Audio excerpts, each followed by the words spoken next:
All right, guys, to the Show We Go Baseball podcast.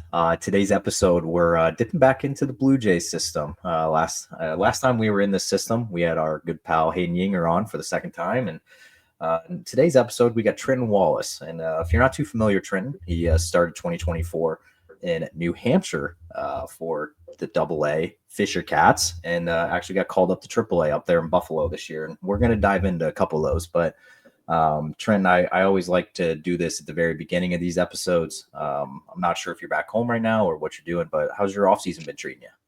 It's good. I'm actually down in Dallas, Texas this off season. I'm training at a facility down here, and my girlfriend actually lives down here as well. So I'm living down here, training, and just running the off season. Okay. Is that is Dallas where you I guess have you called home? Have you called Dallas home for the last couple of years, or is this something new? This is new. Yeah, this is all of it's kind of new to me. Um, I've been home the first two off seasons I was home, and then I was actually in rehab for 23 in the off season, and then this is my first time down in Dallas. Okay. Yeah, yeah.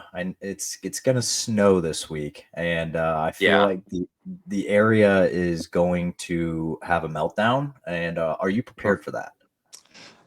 I'm from Illinois, so I'm pretty good with driving in the snow and the rain. I'm not but from what I've heard, it's like stay off the roads because of other people. Yeah. Yeah.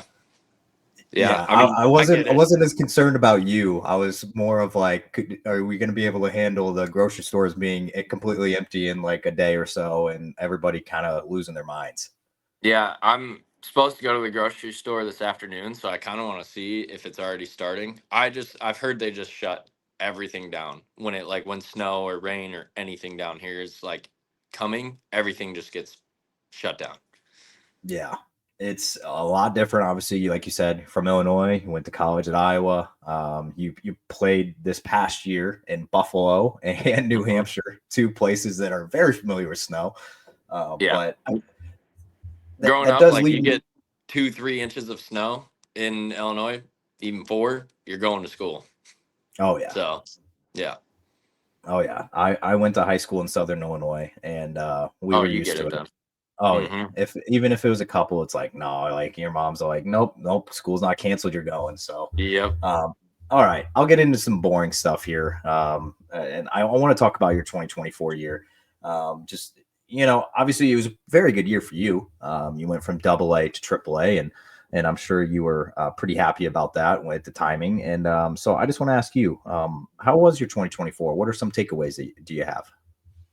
Overall, I thought it was good. It was definitely a weird year for me in terms of like pitching in itself, not like result based. I felt like I didn't really have my A game this year. I came out of rehab, went straight into spring training and right into season, and just kind of competed. But that's the name of the game. You get outs. I mean, you got to use what's working that day, what's going to get the job done, and what's going to put your team in the best place possible to win. So that was something I took to heart this year was like, can I give my team a chance to win as a starter each time out? And if I don't have my best stuff, I'm not feeling my greatest that I have in the past, like in terms of mechanics or whatever that day, can I find a way to get through 4 to 5, 6 innings and put the team in the best place to have a chance to win? So in that aspect, I was really proud of how I performed. And each time out, just told myself, do a little bit better next time. Do a little bit better next time. Keep giving your team a chance to win, and good things will happen. So That actually is, something that kind of stuck out to me when I sat down with you in New Hampshire over the season, and that was one thing that I guess a little backstory on this is whenever I went to New Hampshire, and I remember talking with the broadcaster there, Chris Jared, and he was kind of talking to me, and he was just like, "Yeah, I got some guys that I want you to talk to," and things like that, and I'm just like, "Okay," and he's kind of like saying some names, and then he said your name, and he's just like, if you look at Trenton's numbers right now, he goes out, limits the runs, gives his team a chance to win every single time he's on the mound. And when I was talking to you, that was something that you had kind of talked about. You're like, I'm always keeping my team. Like that's what I want to do when I step foot on the mound. I want to give my team a chance to win the game, and you were doing that every single time you were on the mound in Double A. And what do you think helped the spark the success that you saw this year? Like what did you take from, obviously you were rehabbing the year before, so what kind of things do you think you took from your time out of the game to put towards your game this year? I think just like it built a fire in me. Being in rehab so long was just like frustrating at times, trying to figure out how to get better and why it was taking so long. And I think it just kept building up. And I took all of that into, all right, now it's time to perform. Like, I don't have a choice, and just use that anger, I guess, and put it out onto the field in terms of focus and confidence. Just kept going up and up each week. And as I kept performing in Double A, and I wasn't even thinking about getting promoted. I was just like, I'm going to go out there, I'm going to pitch. Whatever happens, I'm going to do better next week than I did the week before. And I just going to keep building on top of it, work on things in between starts, and good things are going to happen in the end. And I think that's where all of that came from. Even though, like, I was pretty frustrated with like my velocity was down this year way more than I wanted it to be. Maybe pitch shapes weren't as consistent as or sharp as they were in the past, but at the end of the day, it's can you get 3 outs before the other team scores? So And you had just kind of mentioned as well that you weren't really as much focused on, hey, oh, when am I getting promoted to AAA? Like you kind of didn't have that in your brain, but obviously, eventually you did end up getting promoted to AAA. And I did want to ask you too, what were some of your initial thoughts? Because obviously, once you get to AAA, you got the ABS system up there, which is not a thing down in AA. So, it's not uncommon for guys to go up there and maybe start to struggle in their first couple outings just because that strike zone gets a little bit smaller once you get up there. So, what did you think of of I guess facing the competition in AAA and just some of the new challenges? I think it's definitely a jump skill wise. Guys are more in tune with hitters are more in tune with their approach. They're not going to give in. They're not going to get fooled as easily, and they're not going to chase as much. And I think I gave hitters a little too much of that credit in my first few starts of not just attack, attack, attack. I was trying to pick corners a little bit, and that's just not my game. My game's get outs quick, whether it's a strikeout, whether it's a ground ball, whether it's a fly out, just get outs quick. And the last 4 to 5 starts, I started to get into a groove of, okay, just like, yeah, I don't have my A game this year, but like something's working. So just keep attacking hitters. Don't give in because you think it's not going to work. Like keep attacking hitters. So I think that adjustment from the first 4 starts to the last 4 starts is what made the biggest difference, I would say. What did you think of the challenge system in the ABS? I think we didn't. So when I was there, I don't think I had true ABS. I only had challenge. I'm not sure. I don't remember what the rules were in the first half. If they were doing half ABS and half Yeah, challenge, they were they were. splitting it like it was like during the week. So it was like Tuesday through Thursday was ABS, full ABS, and then Friday Okay. through Sunday was the challenge. Yeah. I got there. They had only challenge. The Okay. whole thing was challenge, which I think is good. Like Okay. I agree. if we're gonna bring robots into the game, I don't. I've pitched on ABS and low A as well back in 2022. It was a thing. We didn't have challenge. I don't know. I don't think. Maybe we did, but either way, I don't think true ABS should be in the game. But if they are going to go towards technology, the challenge rule is the only way to go because in multiple reasons. If you don't, you'll eliminate arguing with the umpire over balls and strikes. If you don't like the Mhm. call, challenge it. You get it wrong, you lose one for your whole team. You get it right, okay, there you go. No need to say anything. Just challenge it, see if it's a strike or a ball. So, and I've always thought of it this way: is if it was true ABS system, why do we need a home plate umpire? Like why would someone want to go stand back there and take a chance of taking a foul ball straight to the face off of their mask? And like, I mean, it sounds silly, but it happens all the time. And if there's no purpose to being back there and calling balls and strikes, why would they want to do it? Yeah, So, I completely agree with you, by the way. yeah. Um, in regards to, just the challenge system being, I thought it was 10 times better. And also, too, like, Mhm. I feel like whenever they think about these things sometimes, too, it's like, it's always about the fan. And it's like, okay, that challenge system, like there were some times, like I remember sitting in Worcester, Massachusetts at a Woo Sox game, and it was like the bottom of the ninth. There was like the closer was on the mound, and it was like a two-strike count, and the pitcher challenged because he thought he threw the game-winning strike. They had the fans like on their feet, like it was like Mhm. one of those things. Like it's probably not the best way you want a game to end, but like it was a lot of anticipation where they go to the video board and you see the Yep. ball come in, and all the fans are like, "Whoa!" Like I don't know, I kind of Yeah. liked it. I think it's a Um, cool aspect that they could bring into the game at the major league level. But and what would I don't think it should be full robots. I agree. Did you get to challenge any whenever you were up there? We do not really allow pitchers to challenge. Okay. We're not supposed to, Okay. except for Jake Bloss. Shout out Jake Bloss because he will let it eat. But they want the catcher to challenge just because they've got the best view, which I do agree with. Sometimes pitchers, I feel like I've caught myself a couple times like getting ready to make an emotional like challenge. Like, okay, am I just frustrated or was it actually there? Just let the catcher. He's got the best view, so let the catcher do it. So Yeah, and I understand why we do only the hitters when we're on offense are doing it, obviously, and then only the catcher. yeah, the pitchers might be a little more biased on every pitch. Yes. They're like, man, that one looked pretty. I wanted that one, right? So Yep. I understand that philosophy actually from that point of view.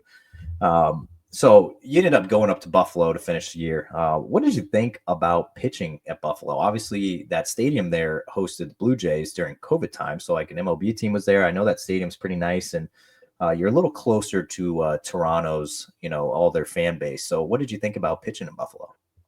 I thought it was cool. I mean, just the aspect of like knowing the big league team played there and like that's the end goal. You want to help the big league club. And they had a very nice locker room, very nice facilities for us. The field was awesome. Like all the way down to the last detail, everything was awesome. And it truly started to feel like you're one step away from the big leagues. And that's what made the experience so great, in my opinion.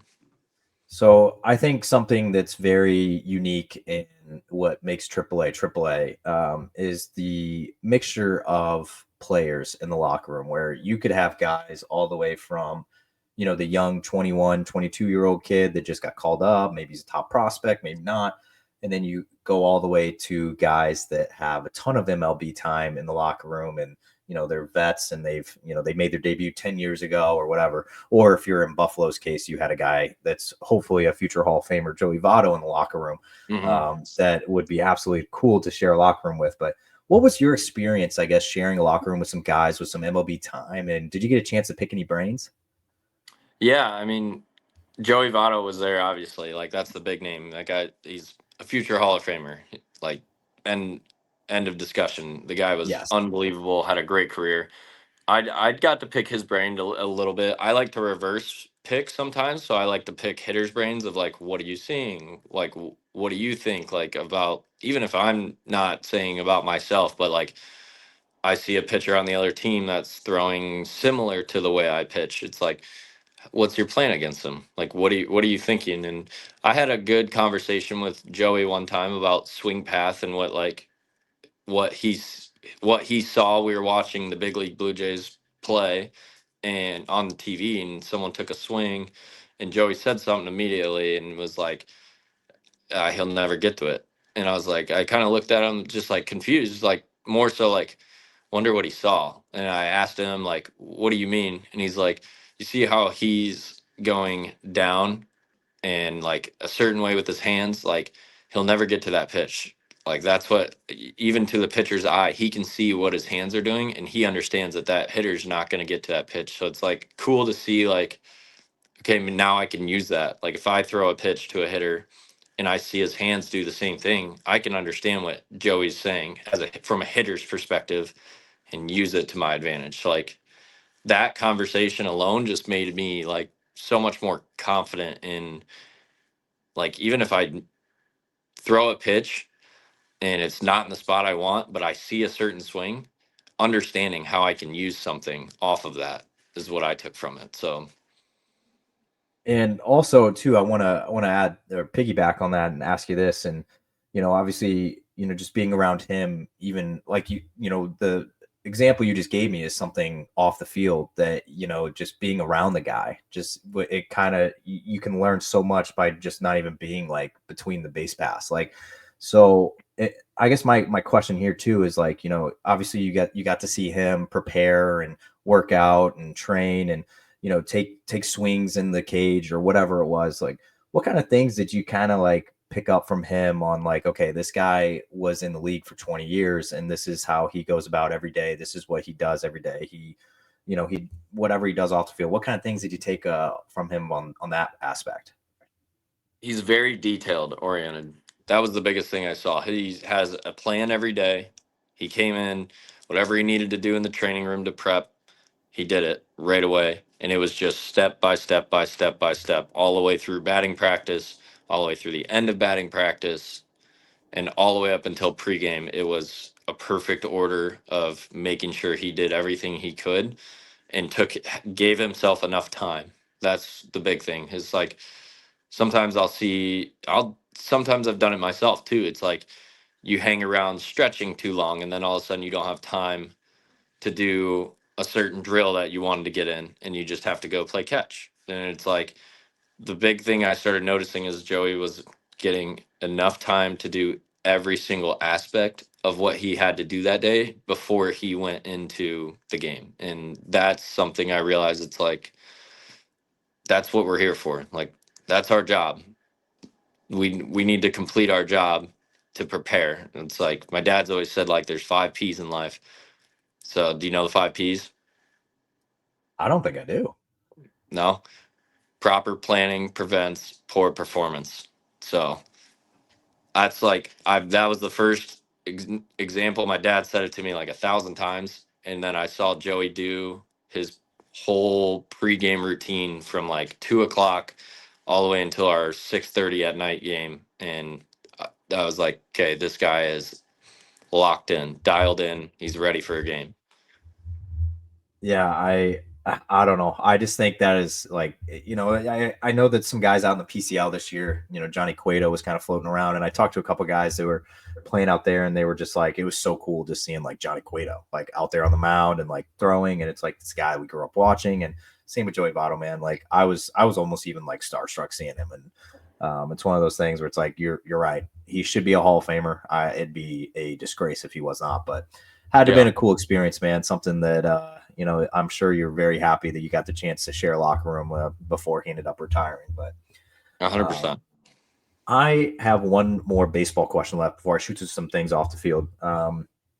It's in regards to spring training, and I know pitchers and catchers report here in a little over a month from right now. It's sneaking up on us a little bit. And I feel like your spring training here in 2025 is probably going to be one of the biggest ones in your career, just due to you being now up at AAA and kind of getting a lot closer to the bigs.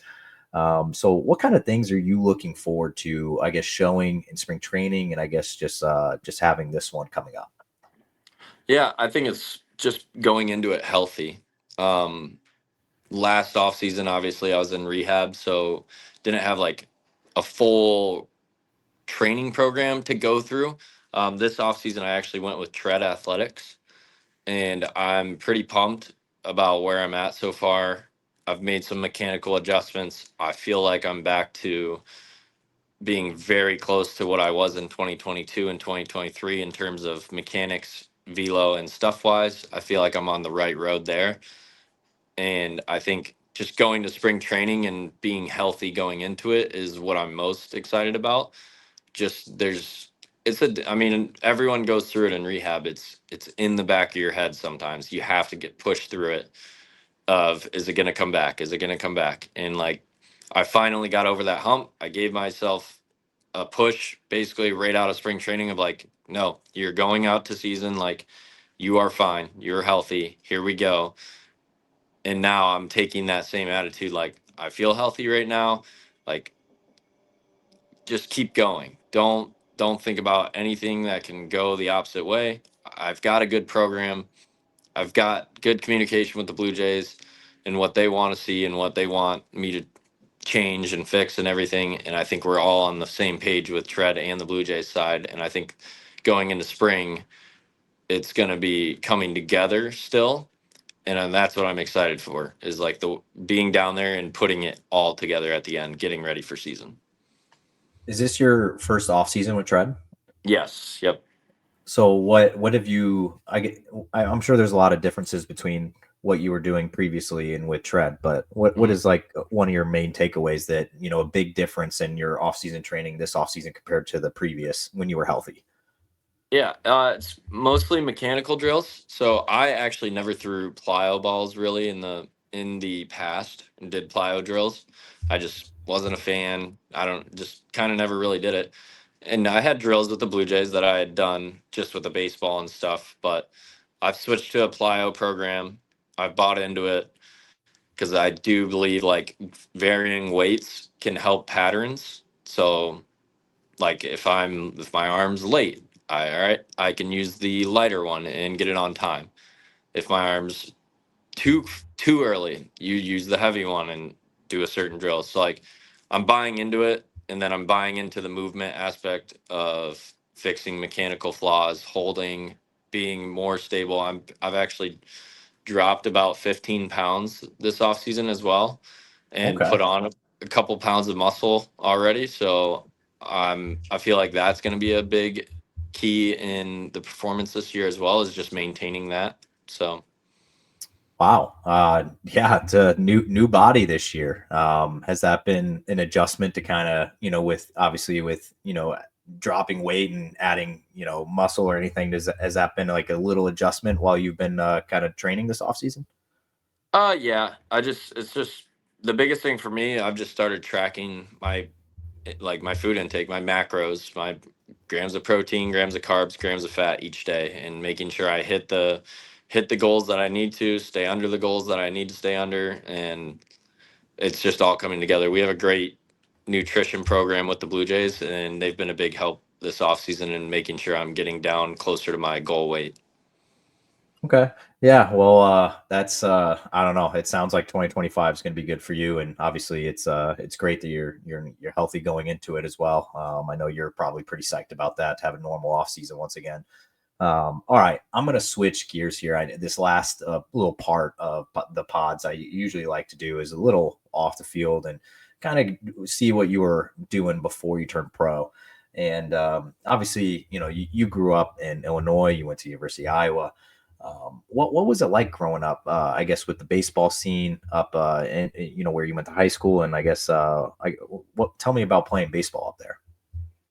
Yeah, growing up, I'll even go farther back. My dad's been a Division III baseball coach for Augustana College in the Quad Cities for 26, 27 seasons now, I believe. And so I grew up from like a young age around the game, going to their practices when I was 9, 10 years old, and learning and picking it up. And so I grew up, I guess, looking at way advanced baseball, like style of baseball than a 10-year-old should know. And I used that, I believe, like that's how I like to think about it. I used that, and that's why I feel like I was always grabbing something, seeing my dad teach someone and learning it right away. But now it's like I was so young that I was able to intake it, that I could even advance it down the road. So then I went into high school. High school in Iowa is a little different. You play summer baseball in Iowa. So as an eighth grader, I was playing freshman and sophomore baseball at each level. I played a couple sophomore games, and then I mostly played for the freshman team.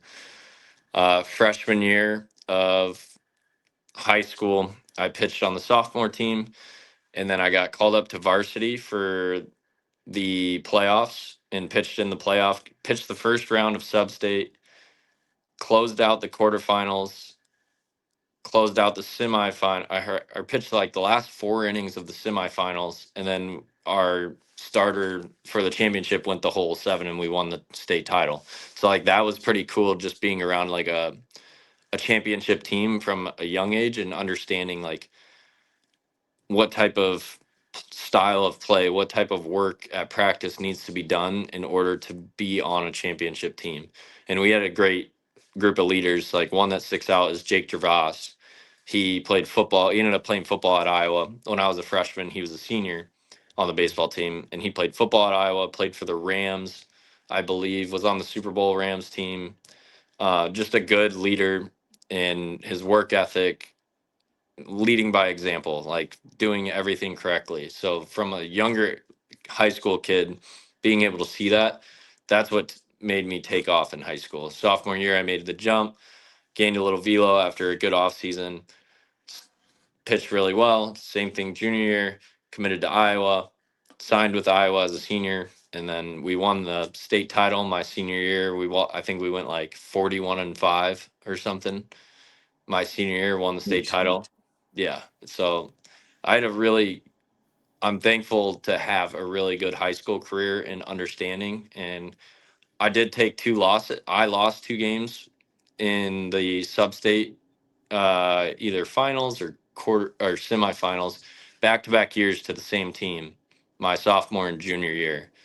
So like I was able to ride the wave of freshmen back down for a couple years and understand what it's going to take to make that last jump as a senior. And then with all my buddies, we made the jump and won state again. So I was grateful for like the ups and downs of it.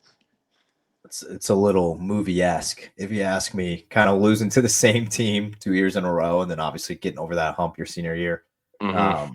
But I did have a question. So I did read that you were a top 500 prospect according to Perfect Game when you were coming out of high school, and you ended up committing to Iowa.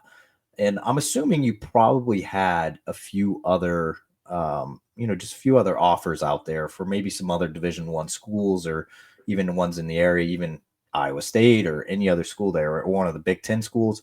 So why Iowa?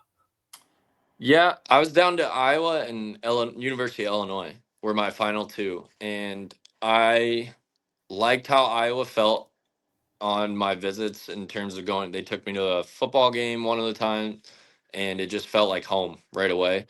Illinois had great facilities.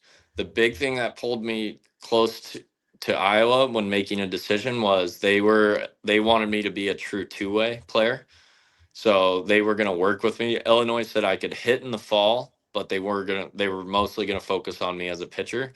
But Iowa said we're going to do both. We're right away. We're going to focus on both. And I think I wanted to play both sides of the ball, and that's kind of what pushed me to Iowa. And then the where they were, I didn't really understand it as well as I thought I did at the time, but how advanced they are in the technology and using it to train. And I think we were at one point we were one of 5 teams in the country to have TrackMan on field, Edgertronics, Rapsodos, like just the development side, like that the best way to explain Iowa is gritty baseball. Like we're gonna get the guy that may not be as talented as a guy going into the SEC, but we're gonna grind, use our technology, use science the best way we can to make this guy into a prospect and a guy that's going to help our team. And I think that's what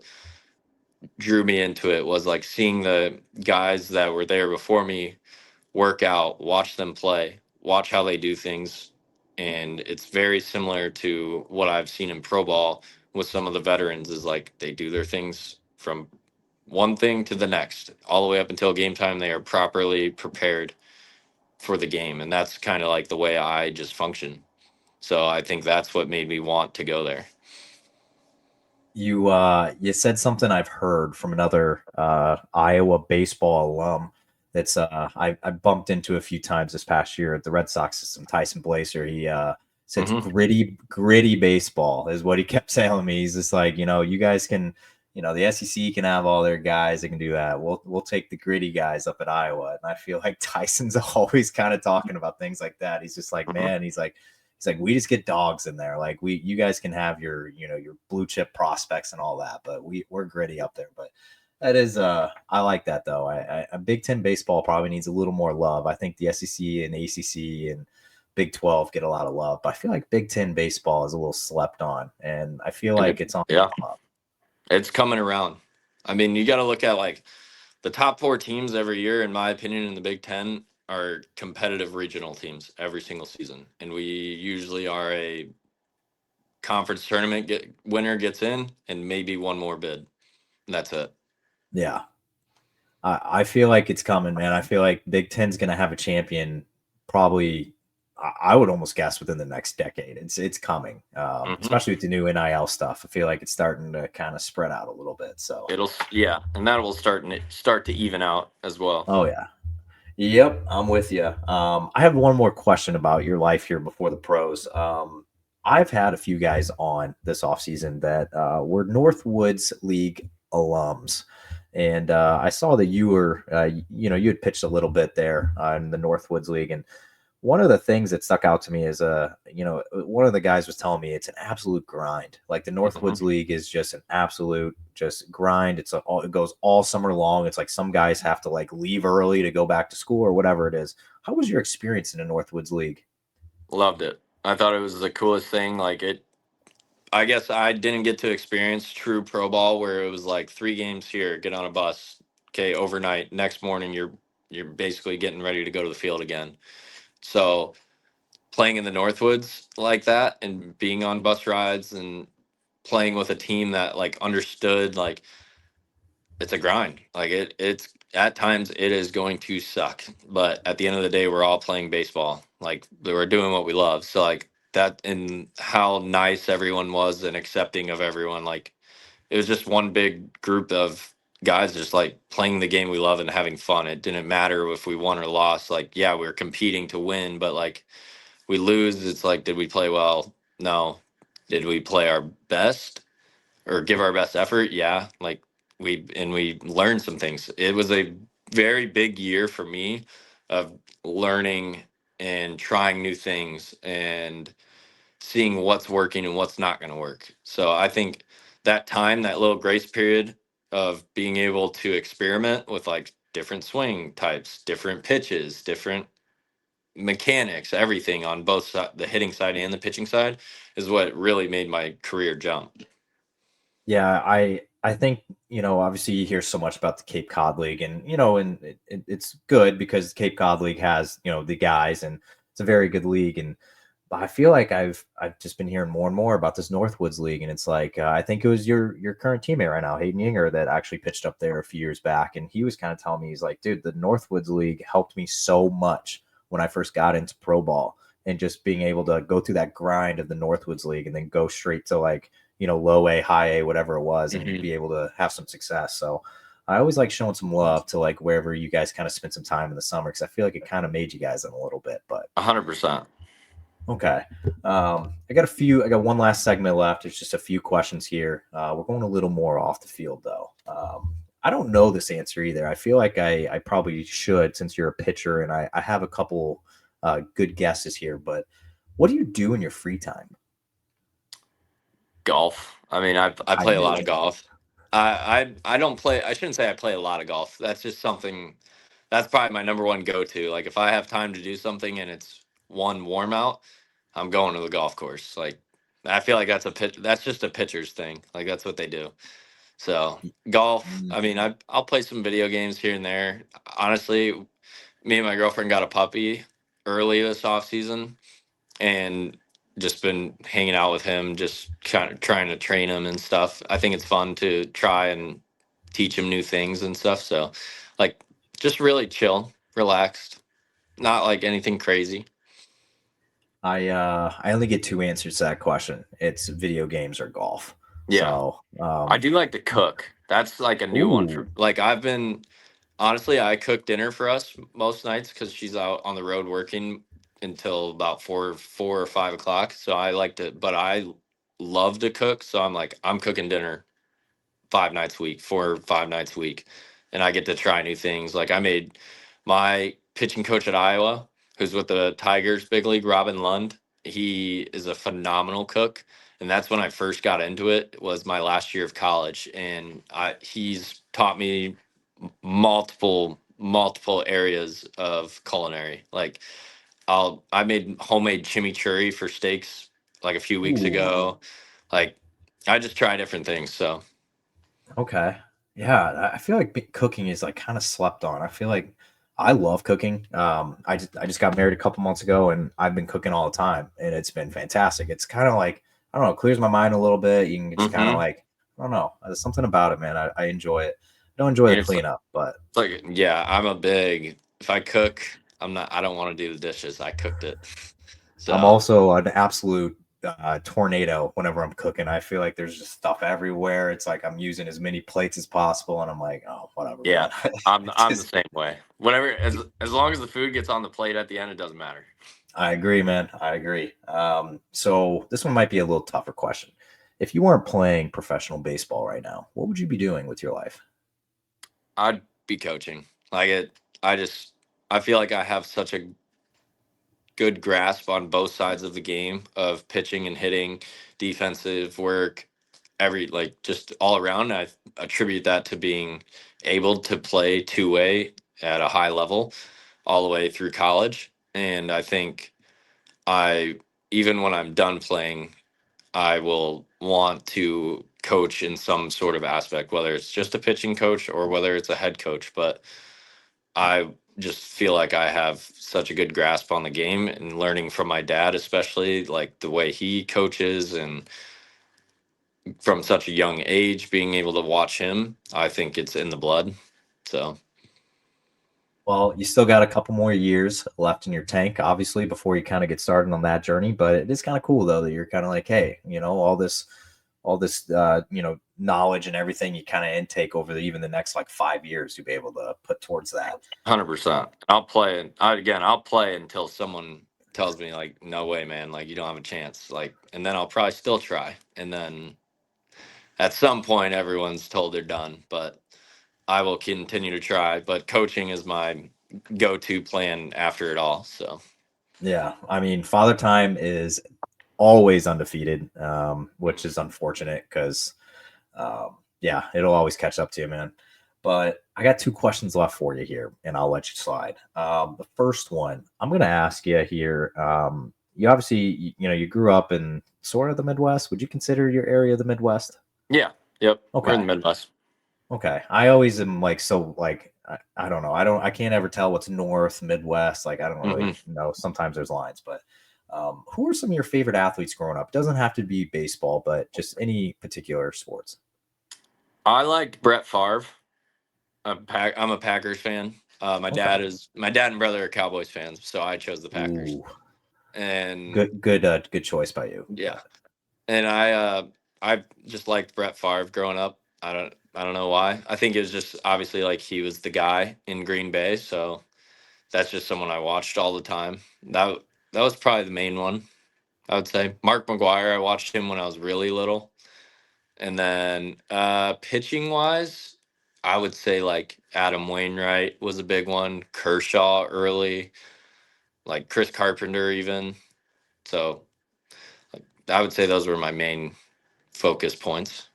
So you listed three St. Louis Cardinals there. Was that kind of your team growing up? Yeah, yeah, I was a Cardinals guy. Dad and Okay. brother were also Cubs fans, so I chose the Cardinals. Yep. I say you're kind of in like Cubs, White Sox territory Yeah. there. No, I think when I was little, my mom just said I just chose the opposites.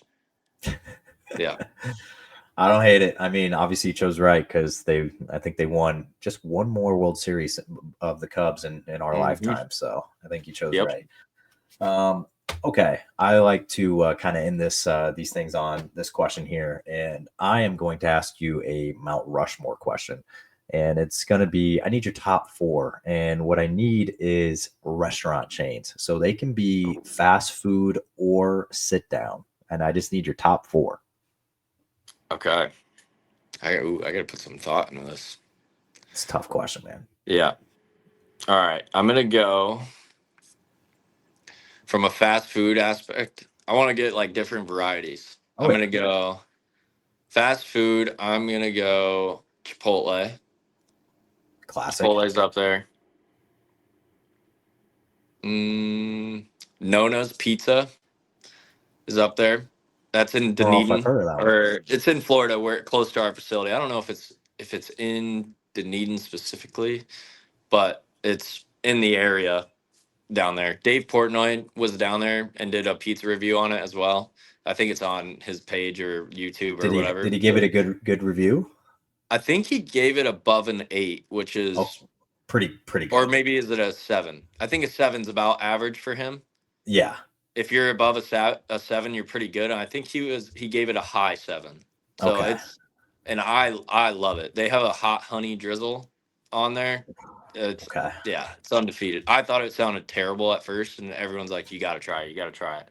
It's like, all right, and it changed my life. I'm sold. I'm sold. That's top Yep. 4. Trying to think. Um, there's a place called Albernays in Dallas, Okay. Texas. It's a steakhouse, like kind of a smaller steakhouse, not really a chain, I guess. So I don't know if I could count that, but dang, this is hard. It's tough, but you're missing some really easy ones. I'm gonna throw Chick-fil-A up there. That one's been one of the most popular Yeah. answers. Even though I like Chick-fil-A chicken better, but Cane's sauce is better. I agree with that. You got one left. You haven't given me a burger place yet, which I I'm kind of know. That's what surprised. I was starting to think. I was like going down burger and deli meat Yeah. route. Oh, shoot. Portillo's. Okay. Portillo's is going up there. That's my 4. There's some So Portillo's I now. guess I did one non-chain, but Portillo's. I'll let it slide. Yeah. Yeah. If you're going pizza world, I'm going. If pizza was a chain itself, I'm going Nona's Pizza. Okay. Yeah, that's fair. Portillo's now in Dallas. Quite a few locations now. Is there? Yeah. Oh, okay. There's one up in Grapevine. There's one not that far from Grapevine either. There's like 2 right there, right by DFW. So Yeah, I they're popping up. used to love the cake shakes. I've never had one. I got to try that. That They're sounds good, delicious. and even the chopped salad. I think it's like the chicken chopped salad or something. Okay. Yeah, Interesting. I would have never guessed. They've got more than just hot dogs. Okay. All right. Yeah. I'm going to have to try it sometime. But Trenton, I appreciate all the time when you joining. And obviously, we're looking forward to you going into a healthy spring training here in 2025. And obviously, rooting for you wherever you end up. But Trenton, thank you so much for hopping on. Yes, sir. Thanks for having me. I appreciate it.